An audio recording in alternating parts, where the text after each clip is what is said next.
Hello friends, Radhe Radhe. आज की इस वीडियो में हम सुनेंगे बैसाख महीना में सुनी जाने वाली बंदरिया की कहानी। बैसाख माह शुरू हो चुके हैं। बैसाख माह में भगवान विष्णु और बैसाख स्नान की कथा सुनी जाती है। तो आइए सुनेंगे बैसाख महीने में प्रतिदिन सुनी जाने वाली कहानी। एक राजा था जो सुबह उठकर गंगा जी स्नान करने जाता था। राजा ने सबको ये बोल रखा था कि मेरे से पहले कोई गंगा जी में नहीं नहाएगा। एक बंदरिया थी जो राजा से पहले नहा लेती थी। जब राजा नहाने जाता तो पानी हिलता हुआ दिखाई देता था।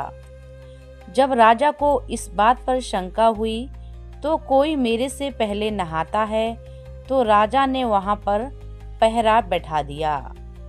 गंगा किनारे एक पहाड़ी थी जहां पर वो बंदरिया बैठी रहती थी। राजा के नहाने से पहले वो नहाकर पहाड़ी पर बैठ जाती थी। ऐसे ही नहाते नहाते पूरा बैसाख का महीना बीत गया। एक दिन उस बंदरिया को नहाते हुए सिपाहियों ने देख लिया और बंदरिया को पकड़कर राजा के पास ले गए। राजा का यह प्रण था कि अगर कोई औरत मेरे से पहले नहाएगी तो उससे विवाह कर लूंगा। राजा ने बांदरी से विवाह कर लिया। बैसाख नहाने के पुण्य से बंदरिया के गर्भ लग गया। पूरा 9 महीना होने को आया तब बंदरिया ने राजा से पूछा कि जब मेरे बच्चा होने का समय आएगा तो मैं क्या करूंगी। तब राजा ने महल में टाली बंधवा दी और बोला कि जब तुम्हारे दर्द उठे तो इस टाली को बजा देना, फिर मैं आकर बंदोबस्त कर दूंगा। राजा की और भी रानियां थीं, उनके बच्चा नहीं था। बांदरी के बच्चा होने के कारण ये बात उनको जला रही थी। टाली बंधी देखकर उन्होंने पूछा कि ये टाली क्यों बांध रखी है। तब बंदरिया ने कहा कि मेरे बच्चा होने वाला है। ये टाली राजा को बुलाने के लिए यह टाली बांधी है। तब रानियां बोली कि एक बार टाली बजाकर तो देखें कि राजा आते हैं या नहीं। बांदरी ने टाली बजाई और राजा आ गए। जब राजा ने आकर पूछा कि टाली क्यों बजाई, तो बंदरिया बोली कि इन रानियों ने मुझसे कहा था कि एक बार टाली बजाकर तो देखो राजा जी आते हैं या नहीं। तब राजा ने बोला कि तुम दोबारा ऐसा मत करना।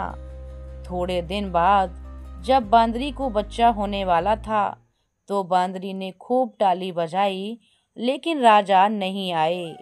जब बांदरी ने रानियों से पूछा कि अब क्या होगा, मैं बच्चे को जन्म कैसे दूंगी, तब रानियों ने बांदरी से कहा कि आंखों पर तो पट्टी बांध ले और नीचे मुंह कर ले।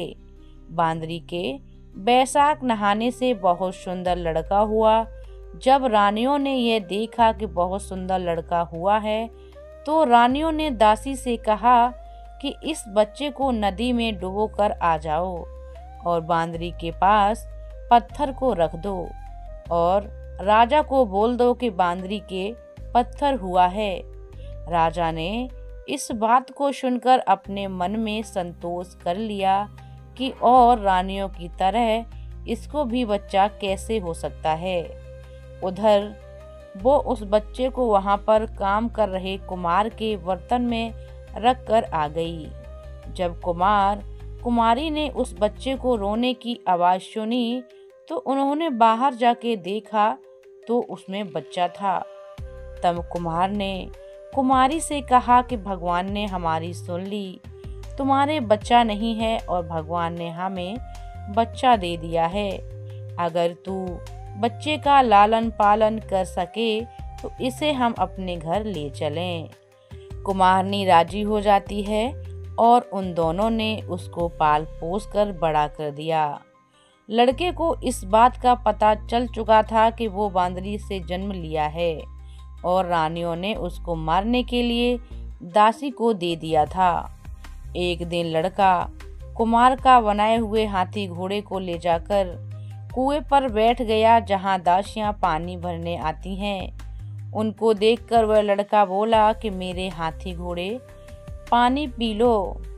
तब दासियां उनकी बातें सुनकर हंसने लगी और बोली कि कभी माटी के हाथी घोड़े भी पानी पीते हैं क्या? तब वह लड़का बोला कि कभी बंदरिया के भी पत्थर होते हैं क्या? यह बात दासियों ने रानी से जाकर कही। यह बात सुनकर रानियों ने जहर के लड्डू बनवाकर कुमार के लड़के के लिए भेजे। भगवान की कृपा से जहर के लड्डू गोंद के लड्डू बन गए। दूसरे दिन रानियों ने देखा कि वह लड़का मरा नहीं। तब रानियों ने राजा से जिद करके कुम्हार को उस बस्ती से निकलवा दिया। कुम्हार जंगल में रहने लगा। गणगौर का महीना आ गया। कुम्हार का लड़का 108 करवा घड़ों में पानी भरकर बगीचों में जाकर बैठ गया जहां राजा के साहूकार की लड़कियां गणगौर पूजन के लिए मिट्टी लेकर जा रही थीं। वहां पर पहले तो उसने खूब खेला कूदा। जब उनको प्यास लगी तो वो लड़के के पास जाकर पानी पीने के लिए कहती हैं। तब वो लड़का बोला कि मेरे पास गोली है, उसको तुम खाती जाओ और मेरी चारों तरफ फिरती जाओ, तब तुमको पानी पिलाऊंगा। इस बात से उनमें से कई लड़कियां पहले तो राजी नहीं हुई और प्यास मिटाने के लिए मान जाती हैं। फिर वो लड़का अपने सामने आग जलाकर बैठ गया और उनको गोली खिलाता गया, अपने चारों तरफ चक्कर लगवाता गया। ऐसा करने से सब लड़कियों का गर्व ठहर गया। जब ये बात उन लड़कियों के माता पिता को पता चली तो उन्होंने लड़कियों से पूछा ऐसा कैसे हुआ। उन्होंने सारी बातें बता दी कि उसके माता पिता उस कुम्हार के पास गए और बोले तुम्हारे लड़के ने हमारी लड़कियों से हेरा फेरी करके शादी की है। तो वे बोले लड़कियों को अब तुम अपने पास रख लो। तो कुम्हार बोला सारी लड़कियों का मैं पालन पोषण कैसे करूँगा। तब उनके माता पिता ने उस लड़कियों को बहुत सारा धन दिया और विदा कर दिया। थोड़े दिन बाद कुम्हार के घर एक बच्चा हो जाता है। कुम्हार बोला कि हम पूरी नगरी को खाना जमाएंगे। तब सब लोग कुम्हार के जीमने के लिए आए।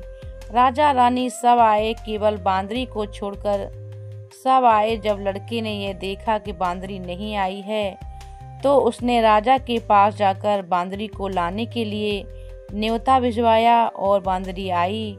उसको सोने की चौकी पर बिठाकर सभा में बिठा दिया और लड़की ने अपनी बहुओं को बता दिया कि ये मेरी जन्म की माता है। तो सारी बहुओं ने उनको सोने के सिक्के देती गई और पैर छूती गई। बांदरी के पोते को गोदी में देती गई और बांदरी से आशीर्वाद दिलाती गई। राजा को ये बात समझ में नहीं आई कि लड़का बांदरी की इतनी खातिरदारी क्यों कर रहा है। रानियों के यह बात समझ में आ गई कि यह बांदरी का ही लड़का है। राजा ने सबसे बोला कि मेरा तो अपमान हो गया, मैं यहाँ से जा रहा हूँ। तब लड़के ने राजा को रोका और बोला आप क्यों जा रहे हैं। तो राजा ने लड़के से पूछा कि तू बांदरी की इतनी खातिरदारी क्यों कर रहा है। तो लड़के ने राजा को सारी बातें बता दी कि ये मेरे जन्म की माता है। जो दासी उस लड़के को नदी में बहाने के लिए ले गई थी, वो दासी ने भी राजा को सारी बातें बता दी। तो राजा ने सब रानियों को जेल में डलवा दिया और बंदरिया सारी बहुओं, पोता पोतियों और अपने लड़के को पूरे गाजे बाजे के साथ अपने महल में ले आती है। सबको अलग अलग महल बनवा दिया और लड़का राज करने लगा। राजा ने कुम्हार से कहा कि आप दोनों भी मेरे साथ चलो, लेकिन कुम्हार राजी नहीं हुआ। फिर राजा ने कुम्हार को बहुत सारा धन दे दिया। तब सभी लोग बोलते हैं कि बैसाख महीने में नहाने से बहुत पुण्य मिलता है। जैसे बांदरी बैसाख नहाई राजा को राज मिला, उसी तरह भगवान भी सुख संपत्ति दे। तो ये है एक बंदरिया की कहानी बंदरिया की कहानी आप लोगों को अच्छी लगी हो तो हमें कमेंट करके ज़रूर बताइएगा। चैनल पर पहली बार आए हैं तो हमारे चैनल को सब्सक्राइब ज़रूर करें। राधे राधे, जय माता दी।